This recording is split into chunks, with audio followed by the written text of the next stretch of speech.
Hello, everyone. I'm Anderson. Today, we're going to talk about the International Business Chapter 2, the national differences in political, economic, and legal systems. First, let's move on to today's opening case, Kenya. So Kenya is an African country, and its real GDP grew 4.9% in 2017 and 5.9% in 2018, and it was expected to grow 6% for 2019 and 2020.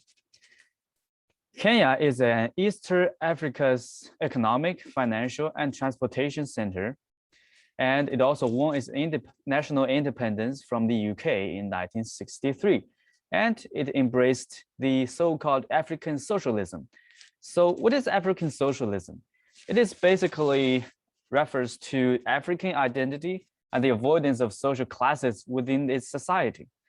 So Kenya used to have a central planned economy with state ownerships, means their companies are all state-owned, and within smallholders agricultural production. And the international business status was they used to put high tariffs on imports in order to protect their domestic firms. And so how did it work? It worked well at the beginning, but it begins to stagnate since 1990s. And in 1993, the Kenya government started economic reform. So they removed the price controls of products, and they also lowered the barriers to the foreign products which are imported. And they also privatized their state-owned firms into private companies. And they also implemented the conservative fiscal and monetary macroeconomic policies. So as a result, today, Kenya is a market-based economy with low barriers to international trade and investment, and the private enterprises are booming in this country. So from Kenya, we can see that political reforms went with economic reforms at the same time. But what's the problems? The problems in Kenya is there are multiple ethnic groups. For example, like Kikuyu, this ethnic group only has 22% of Kenya's population, but it has a significant influence on Kenya's political status. And Kenya is always a one-party state until 1990s. And but following new constitution introduced in 2010, and it put some limits on the power of this central government. And the new constitution also gave the political power into 24 semi-autonomous regions divided by the different ethnic groups. And it also helped to create an electoral framework, which means it gave the Kenyan citizens the right to vote for their national leaders. And the functions is Kenya got more democracy and more business confidence, and it also, most importantly, it get greater economic growth.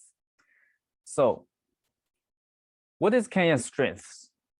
We can see that the youth of population and educated workforce in Kenya is a major strength, and it has universal primary education and good secondary higher education system. Also, it has growing urban middle class. They have more demands of production. So what's Kenya's weaknesses?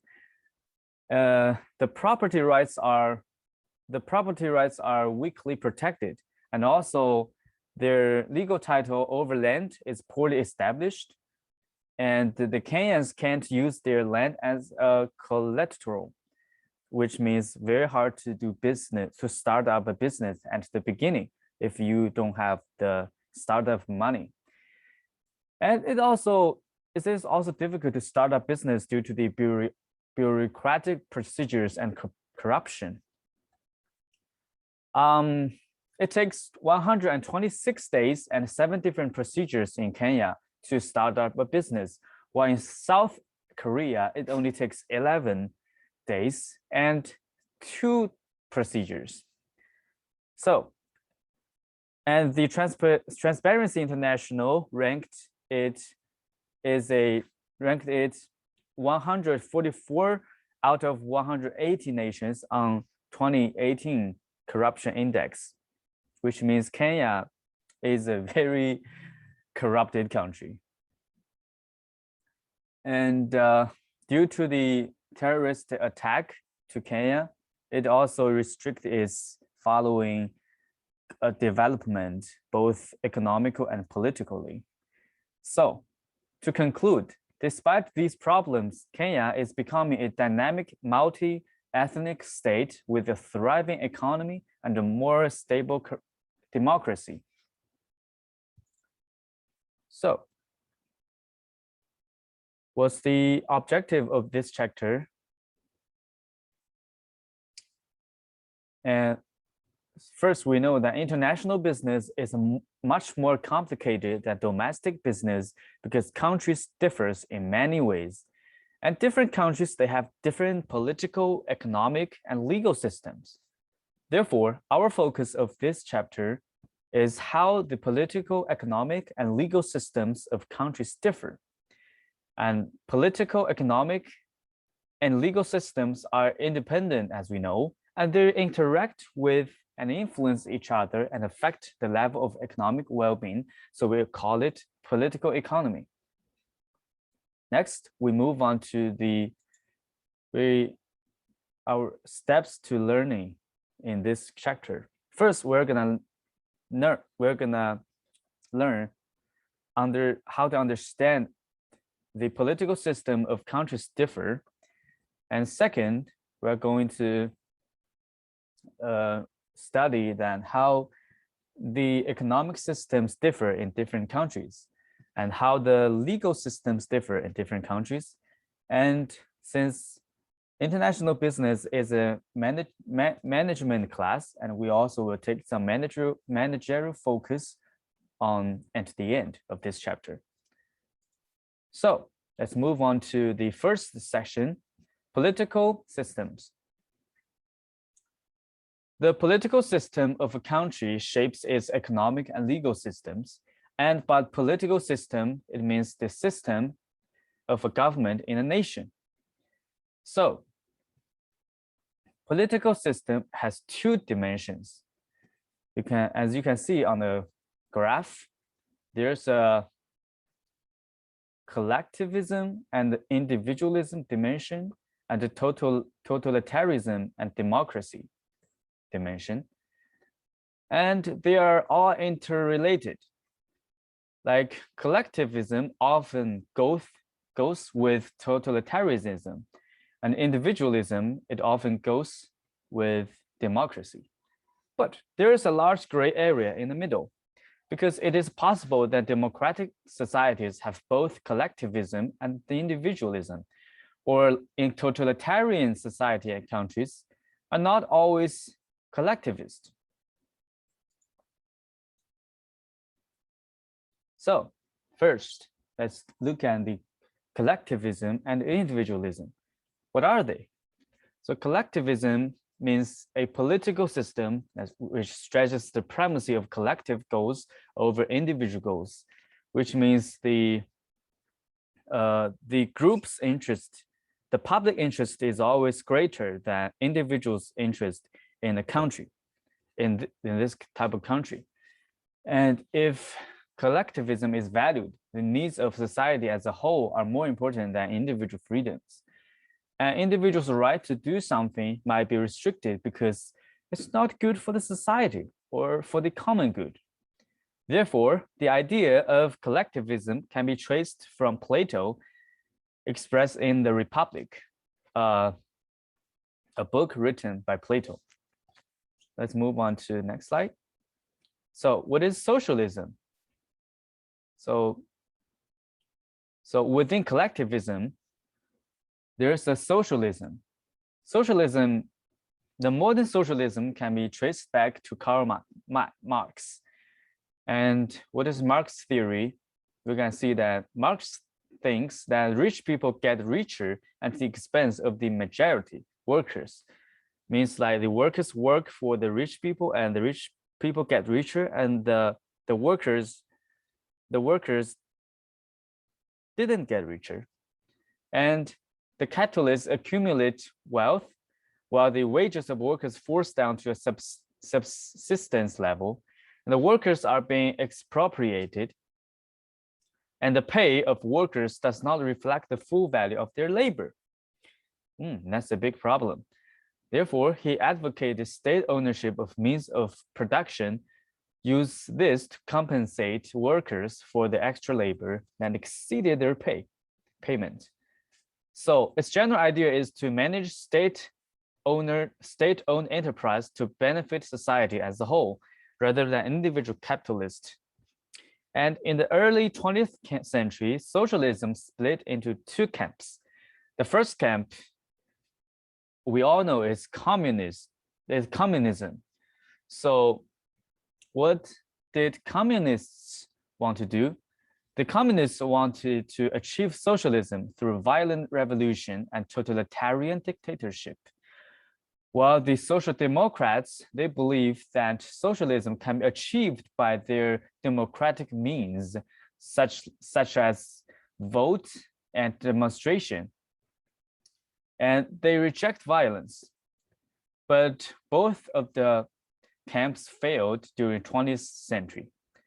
In the late 1970s, the majority of the world's population lived in communist states, and the communism have reached its high point during that time.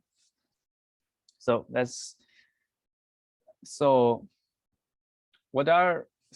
some examples of communist states like Soviet Union, China, North Korea, Poland, Czechoslovakia, Hungary, Cambodia, Laos, Vietnam, Angola, Mozambique, Cuba, and Nicaragua. And in the mid-1990s, communism collapsed worldwide. We know that the Soviet Union was finished and replaced by 15 republics, and the Eastern European communist nations abolished their communism through bloodless revolutions in 1989. And China is still a normally communist state. It still prohibits political freedom, but on the economic side, it is a semi-free market economy, and it is way far from original communism, which means it says it's a communist country, but it is not, since it implemented the free market economy. So social democracy is more enduring than communism proved by the history. It influenced many Western democratic nations, including Australia, Denmark, Finland, France, Germany, Great Britain, Norway, Spain, and Sweden. Other countries like India and Brazil, they are all influenced by the social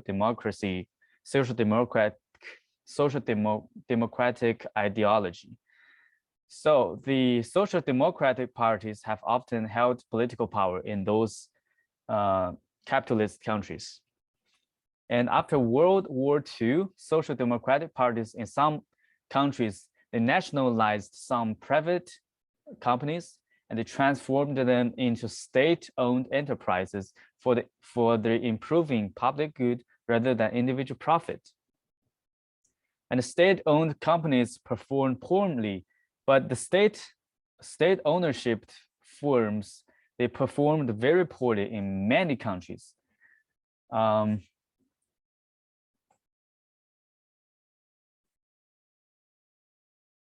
Therefore, many democratic parties were out of office in the late 1970s and 1980s. So let's move on. So what is individualism? Individualism means the individual should have freedom in their economic and political pursuits. And individualism stresses that the interests of the individual should be prioritized before the interest of the state, or say the public. And it can be traced back to Aristotle, the ancient Greek philosopher. So in contrast to Plato, Aristotle argued that individual diversity and private ownership are desirable.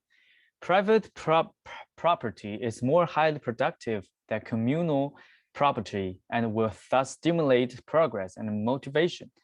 And people don't care much about communal property, but they give their greatest care to their individual property. Therefore, the private property will be more productive than communal property. And this conclusion is based on humanity, and it's proved to be true by Adam Smith's National Wealth. And the individualism was reborn in the Protestant trading nations of England and the Netherlands during the 16th century.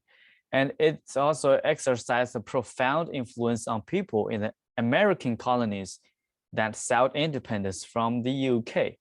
And it was within the Declaration of the American Independence.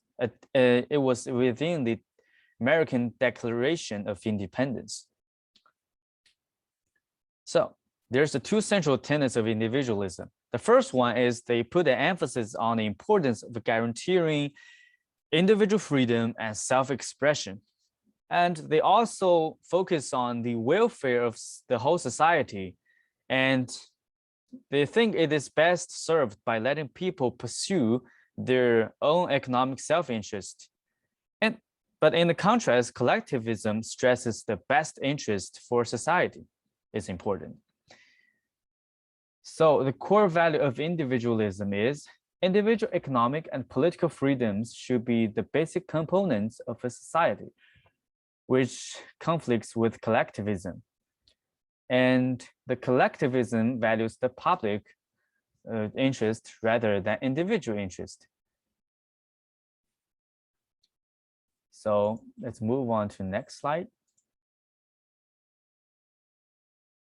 It's democracy and totalitarianism. So democracy and totalitarianism are at different ends of a political dimensions, as we illustrated in the graph at the beginning of the political systems. And democracy refers to a political system that its government is by the people, and totalitarianism is that one person or one party has control over all aspects of people's life, and it prohibits opposing political parties. So a totalitarian country is always a one-party country, one-party state. And democracy usually goes with individualism, and collectivism always usually goes with totalitarianism. But things don't always work like that. For example, like there's a democratic country with collectivism ideology go together, like Japan and South Korea. And there's also examples of totalitarianism goes with individualism, like China and Vietnam. Both countries, they have a free market economy, but they also have it represents their individual part. But in those countries, they don't have political freedom, so it's still a totalitarianism type. So let's look at the next slide. So let's look at the democracy. So what is the pure form of democracy? It was originally practiced by several city-states in ancient Greece, and it suggests that citizens should be directly involved in decision-making in the country. But the problem is there are too many people in the country. So most modern democratic countries, they practice representative democracy. And what is a representative democracy? It is a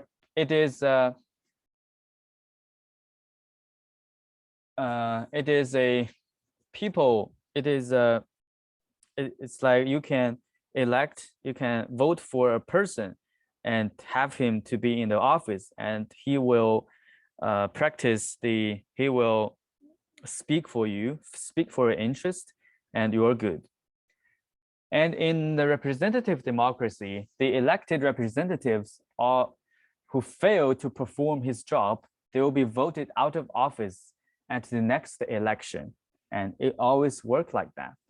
And the representative democracy example is like the USA. The American people, they can't directly vote their leaders, but they can vote the representatives, and their representatives will vote the leaders for them. So ideal democracy has a number of safeguards that are included in constitutional law. The first one is the right to freedom of expression, which is also known as the freedom of speech.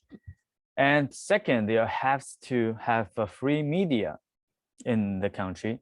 And third, all eligible citizens are allowed to vote. And fourth, the universal stealth suffrage. And fifth, there's a limited terms for elected representatives, which means the elected leaders, they have limited time to perform their power on their position, but they will not always be the leaders. They can't be the leaders forever. And sixth one is it requires a fair court system that is dependent from the political system. And seven, it has to have a non-political state bureaucracy, and it has have a non-political police force and army. And the number 9 is it has to be relatively free, have relatively free access to state information. Okay, so that is about democracy. Let's move on to totalitarianism. So in a totalitarian country, all those 9 items above, which are supposed to be guaranteed by the constitution, are denied to the citizens in a totalitarian country. So in a totalitarian country, political repression is widespread, which means you cannot freely to express your political ideas. And there's also lack of free and fair elections. The leaders are always being elected by the way that is not democratic.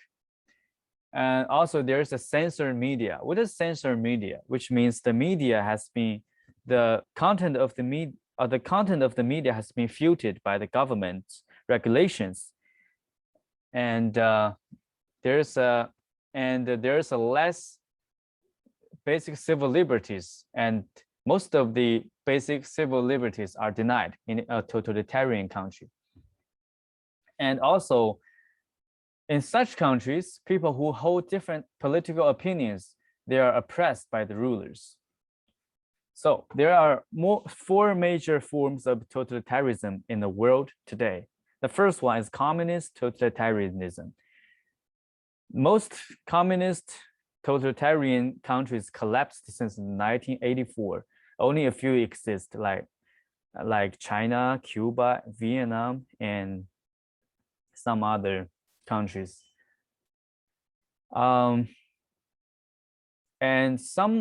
But some countries also tend to swing back toward communism, like Venezuela and Russia. And Second, there's theocratic totalitarianism. It means political power is held by a party, a group, or a person that rules according to some religious principles. And most common one is based on Islam. For example, like Iran, Saudi Arabia, they are all theoretical totalitarianism countries because like their law is the Islamic law, and they limit political freedom and religious expression with their laws based on the Islamic principles. And third one is tribal totalitarianism. It has risen from time to time in African countries such as Zimbabwe, Tanzania, Uganda, and Kenya. The borders show that their administrative boundaries were drawn by the old European colonial countries, not by those tribes themselves. Therefore, almost each African country contains many tribes. Like there's 40 tribes in Kenya. When a political party represents the interests of a particular tribe and seizes political power, it is called tribal totalitarianism. And there's a right-wing totalitarianism. The representations of right-wing totalitarianism is fascist that ruled Germany and Italy in the 1930s and 1940s. There were right-wing totalitarian parties. It permits individual economic freedom, but restricts individual political freedom. And most of those totalitarian right-wing dictatorships are being hostile to socialism or communism. Until the early 1980s, many military dictatorships were common throughout Latin America, like Brazil military government from 1964 to 1985. And some of the military dictatorships also exist in Asia, like South Korea, Taiwan, Singapore, Indonesia, and the Philippines at the early years in 20th century. But since the early 1980s, this form of government has declined, and most Latin American countries are now multi-party democracies. And those Asian countries mentioned above, like Taiwan, South Korea, Singapore, they all have becoming functioning democracies.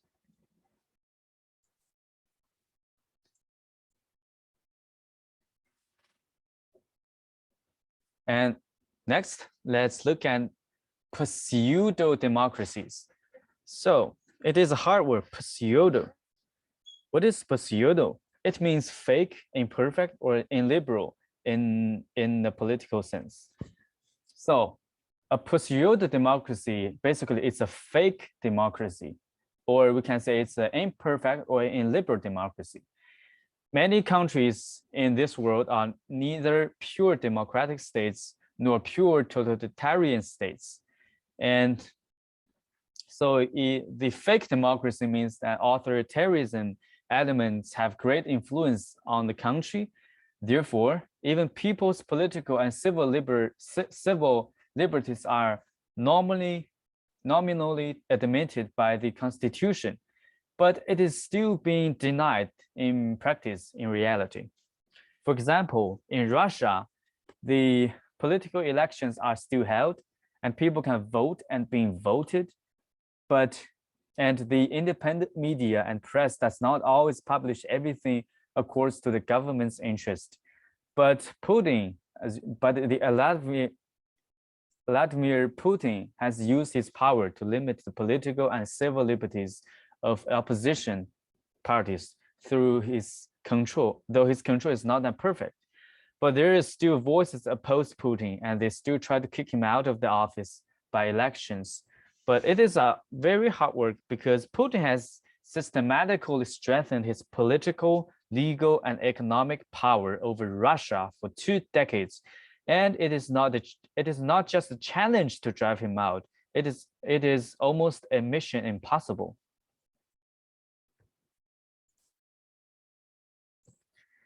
So next step, we're gonna understand how the economic systems of different countries differ. So there's a in individualism, in the countries which focus on individualism, individual interests, it's always a market economy, and in a collective country, it usually implement command economy. So there are three types of economic systems. The first one is market economy, second one, command economy, and third one, mixed economy. So what is market economy? Market economy means the means of productions and productive activities are privately owned, not by the government or the state. And the production of goods and services is not planned by the government. The production is determined by the interaction of supply and demand, so as price. If supply is more than demand, the price will fall. If the supply is less than demand, the price will increase, the price will rise. So this theory will tell producers whether they should produce more or less in order for to be more economic. And in the market economy, consumers are sovereign. Their purchasing patterns determine what is produced and in what quality. So therefore, supply must not be restricted in this type of market. But when demand increases, the monopolist can restrict production and raise the prices rather than increase the production to match the increase of demand. And the monopolist will try to get more profit margin on each unit of products he sells. So monopoly is bad for consumers because they have to pay higher prices to buy the same product. It is also bad for the overall welfare of the whole society. And a monopolist means it has no competitors. It has no incentive to lower the price, to lower its production costs. So usually they will simply pass the extra cost to consumers, and the monopolist will become less efficient at producing high-priced, low-quality goods, and it is very bad for society as a whole. Therefore, due to the dangers of monopoly, one of the government's role is to encourage free and fair competition between the private firms. And government can establish laws to restrict the firms that tend to monopolize the market. The laws like antitrust laws in the US and the European Union. So private ownership also encourages competition and economic efficiency. It ensures the producers to receive the profits due to their efforts. It also gives producers an incentive to find better ways to serve consumer needs. So they have incentives to produce new products, to develop more efficient production process, and to give a better marketing way and provide the better after sales service and managing their business better than their competitors. Therefore, the improvement of product and process have a positive impact on economic growth and development. And let's look at the command economy. What is command economy? Do you still remember the economics we learned in the last semester? The command economy means central planned economy. In the pure command economy, the production of goods and services is under the government's planning. The government determines quality and prices of the products. So as the picture shows, the government determines what to produce, how to produce, and the prices of goods and services. The objective of the government in a command economy is to allocate resources for so-called the good of society, which is consistent with the ideology of collectivism. And the state owns the means of production and all businesses, and the government can direct them to make investments for the best interest of the nation, not for the interest of the individuals. In the late 1980s, many central planned economy collapsed dramatically, and some elements of command economy were also implemented to some democratic nations by their socialist inclined government, like in France and India. So what is the objective of command economy? It is to allocate economic resources for the public good, but it always works the opposite way. In central planned economy, the state-owned companies have no incentive to lower costs and be more sufficient because they would not go out of business anyway. Since no private ownership exists, the individuals have no incentive to work for better ways to serve consumer needs. And dynamism and innovation are always absent in such economy. Therefore, central planned economy or the command economy does not face growth, but decline in today's world. And next, let's look at the mixed economy. So mixed economy can be found between market and command economies. In the mixed economy, part of the economy are given to private ownership and free market, while the other part is still have state ownership and under the government's planning. And it was once common throughout many development countries in 20th century, although they are becoming less now. Until 1980s, the UK, France, and Sweden were mixed economies, but the extensive privatization have reduced their state ownership. The following countries like Brazil, Italy, and India have showed the same trend. So as a counterpoint, some countries like Russia and Venezuela, as we mentioned above, are getting closer to state ownership, and the dictators seize the political power through democratic methods, and then implemented some elements of the central planned economy to strengthen their dictatorship. So in a mixed economy, the government may choose to get certain point of control over firms whose operation is vital to national interests. For example, in 2008, the US government took 80% stake in the AIG to stop financial institutions from collapsing, because if the AIG did collapse, it would have very serious consequences for the entire financial system. So the US government performs market-oriented solutions to economic problems.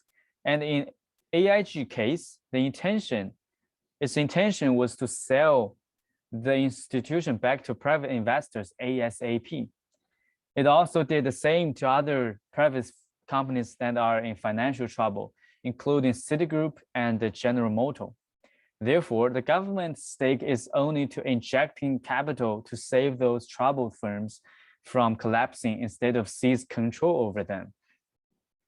But it will be a very different story if it's happened in a totalitarian country, in a central planned economy. And next, let's look at how to understand how the legal systems of countries differ. So the legal system refers to rules or laws. It is a procedure or process for interpreting and enforcing the law. It has the immense importance to international business, and legal systems regulate business practice, gives the direction of how to do business legitimately, and set down the rights and obligations of people who's involved in the businesses. So in different countries have different legal environments, and those differences can affect international investors' willingness to invest in this country or not. Like economic system, the legal system is also influenced by political system. The government defines the legal framework within which firms do business, and the business law often reflect the government's dominant political ideology. For example, in a collectivist inclined totalitarian country, it tends to enact laws that severely restrict private firms, while the democratic states are likely to enact laws that gives more freedom to private businesses.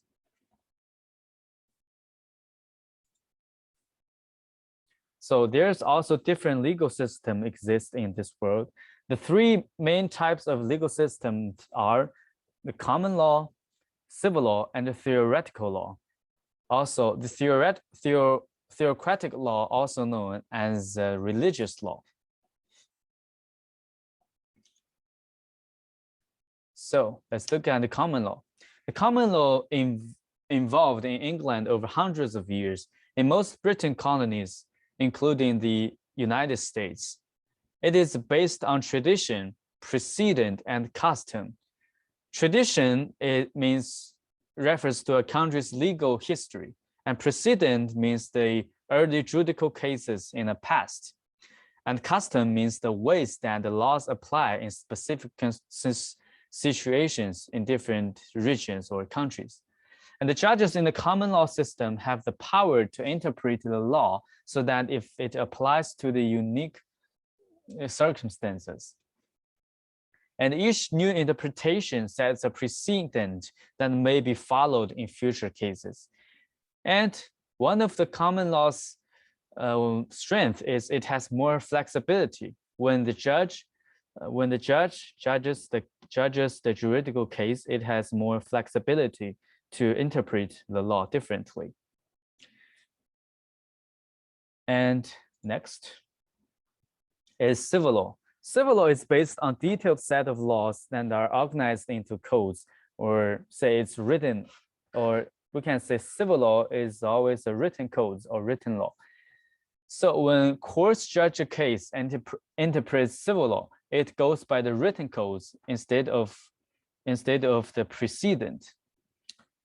And more than 80 countries, including Germany, France, Japan, China, and Russia, they operate with a civil law system.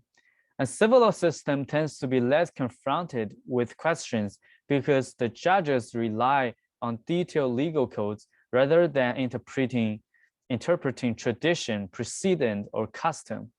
And civil law also has less flexibility. Judges in a common law system have the power to interpret the law, while the judges in the civil law system only have the power to apply the law. So that's the major difference between those two legal systems. And next, we're going to talk about theoretical law, theocratic law. As you can see, it is based on religious teachings, and in this picture, it is Islamic icon, which tells us that the theocratic law is well represented by Islamic law.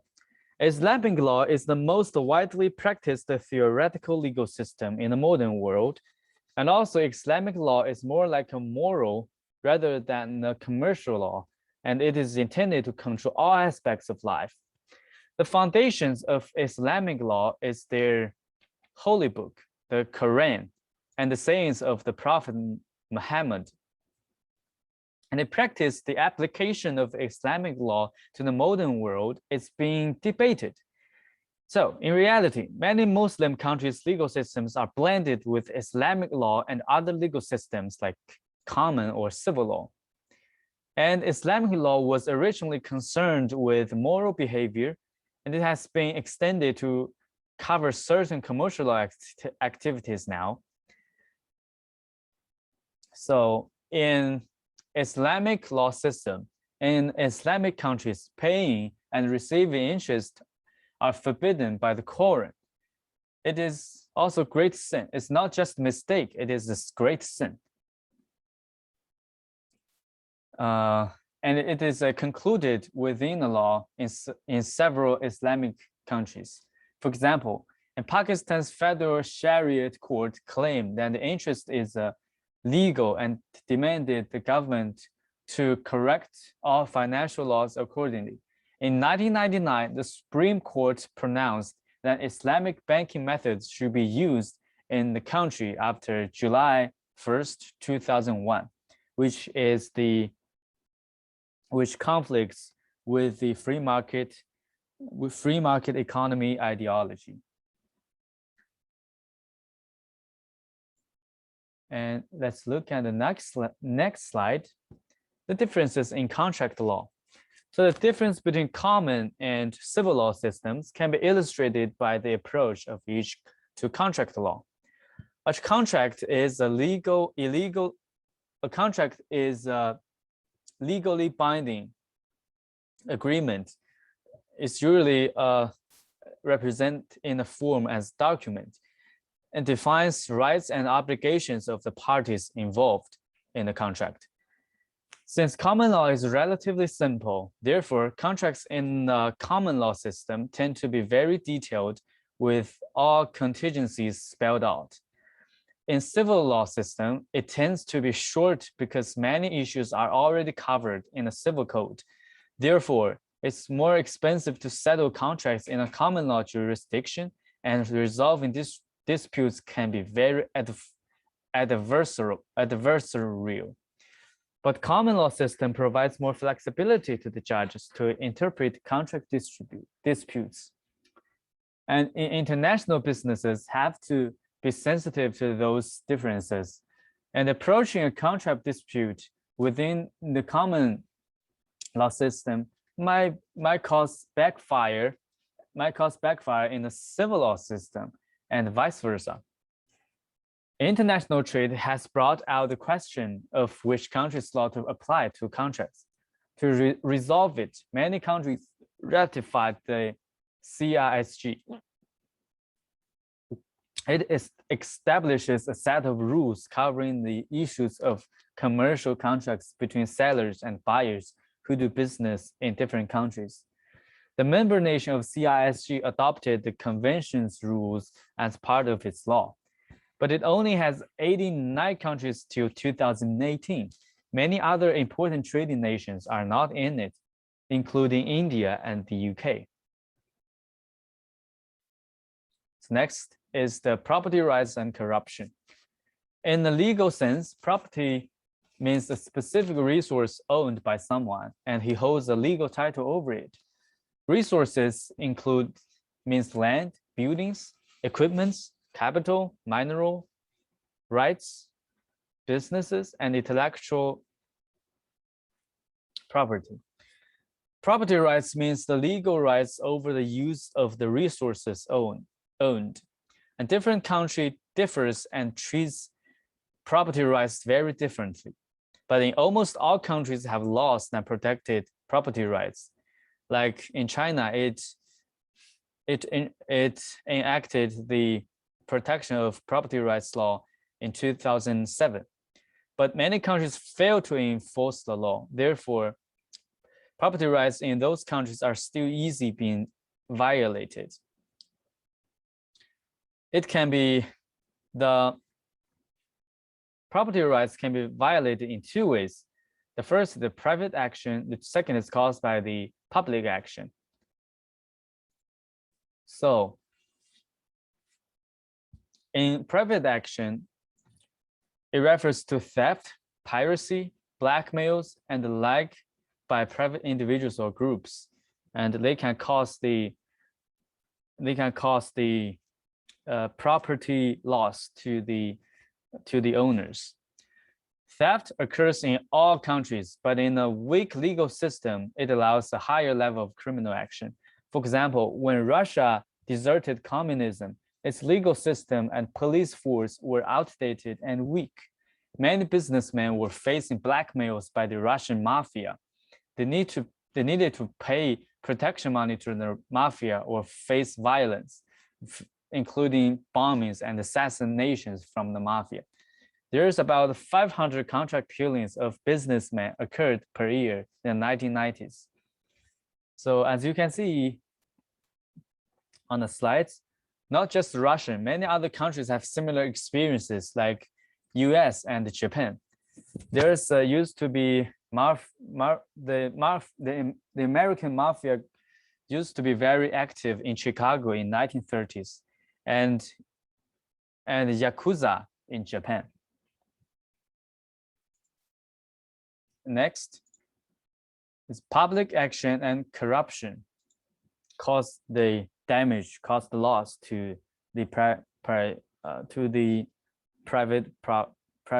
property rights.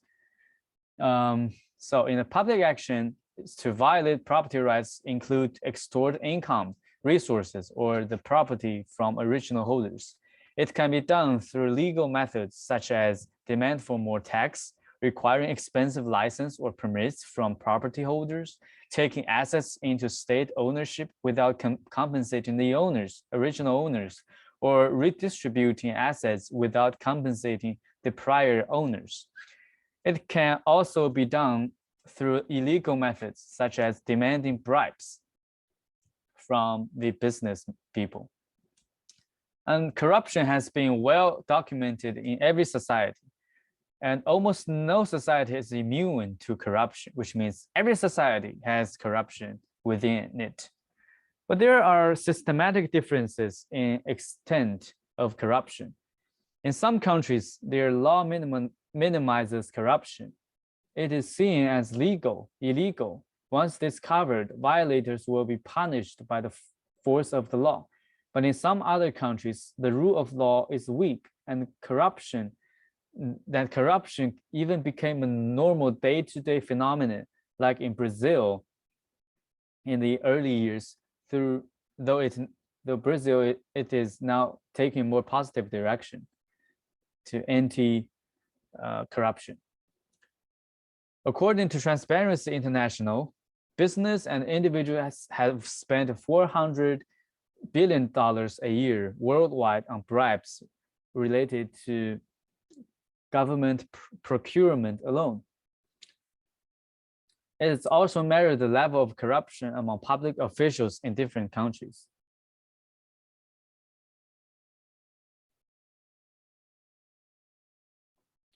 And next, we look at the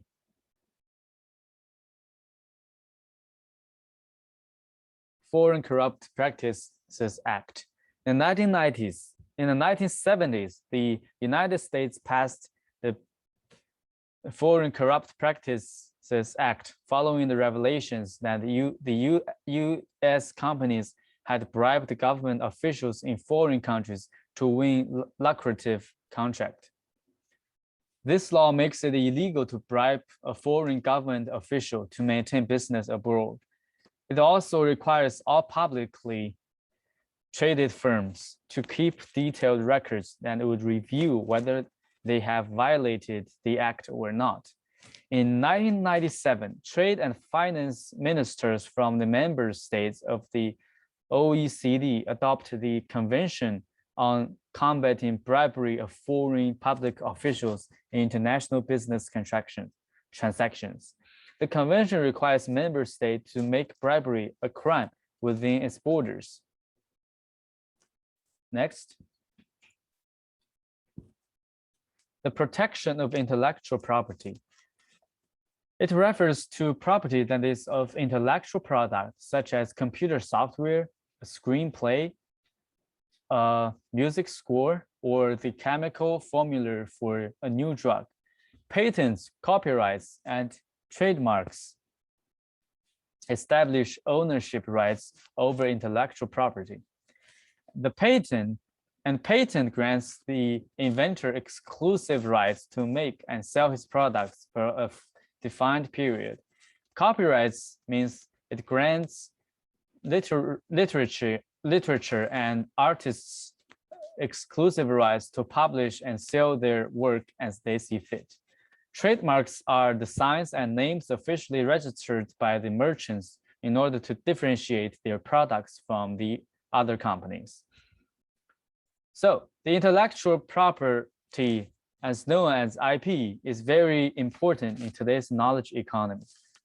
Protecting IP is very hard because it can be rendered in digital form and distributed over the internet very easily.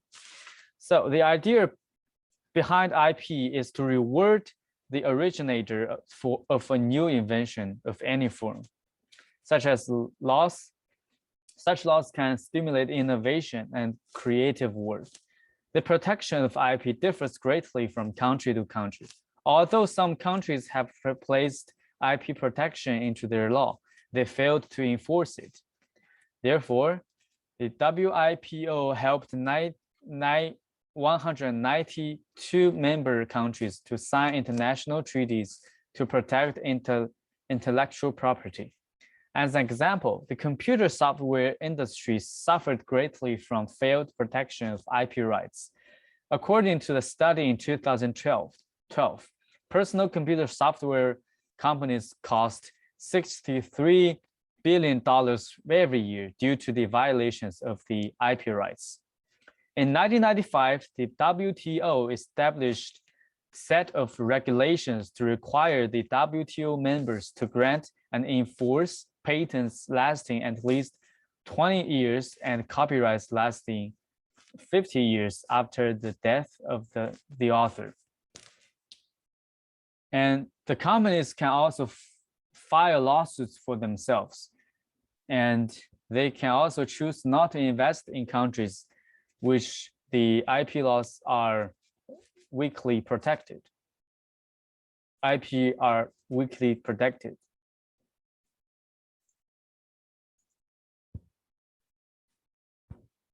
Next, let's move on to the product safety and product liability. So product safety laws set certain safety standards and the product must adhere. Product liability means holding a firm and its employees responsible when the product causes injury, death, or damage. Both civil and criminal product liability law exist. Civil law calls for payment and monetary damages, while criminal law results in fines or imprisonment to the violators. Both laws are more extensive in the United States than in any other country, but less extensive in the less developed countries. So, which means in the less developed countries, such as in the African countries or some developing countries, those